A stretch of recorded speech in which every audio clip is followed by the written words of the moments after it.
দয়া করে এই গরমের মধ্যে এইখানে গেছি বলে আপনারা একদম অবাক হবেন না। আমি গেছিলাম 2 সপ্তাহ আগে, তখনের ওয়েদারটা হ্যাঁ গরমটা ছিল ঠিকই, কিন্তু এইখানে খুব একটা বেশি গরম লাগছিল না। জায়গাটা কোথায় এইবার আশা করি সবাই বুঝতে পেরে গেছে। 2 মাসের ইন্টার্নশিপ করে বিভৎস পরিমাণে ক্লান্ত ছিলাম, আর চাইছিলাম এমন একটা জায়গাতে ঘুরতে যাই যেখানে কিনা শুধুমাত্র প্রকৃতি ছাড়া আর কিছু থাকবে না। তো সেই অনুযায়ী চলে গিয়েছিলাম আমরা 4 জনে আবার ডায়মন্ড হারবারে। ডায়মন্ড হারবারের আগেও একবার ভিডিও ছেড়েছিলাম, তার জন্য আর বড় ব্লগ করিনি, ছোট ব্লগের মাধ্যমে অল্প অল্প কিছু মোমেন্ট তোমাদের সাথে শেয়ার করব।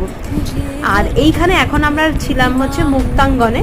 তো এখানে বেশ কিছুক্ষণ বসেছিলাম, হাওয়া টাওয়া টুকটাক খাচ্ছিলাম, আর তারপরে এরা পুরো অতিষ্ঠ হয়ে গেছিল যে নেক্সট জায়গায় যাওয়ার জন্য, স্পেশালি অরিন্দম। মুখটা দেখে তো আশা করি বুঝতেই পারছো। যাই হোক, কি আর বলবো, চলো এবার যাব হচ্ছে নেক্সট জায়গাতে, দেন তারপর একে একে বলছি তোমাদের বাকি কথা।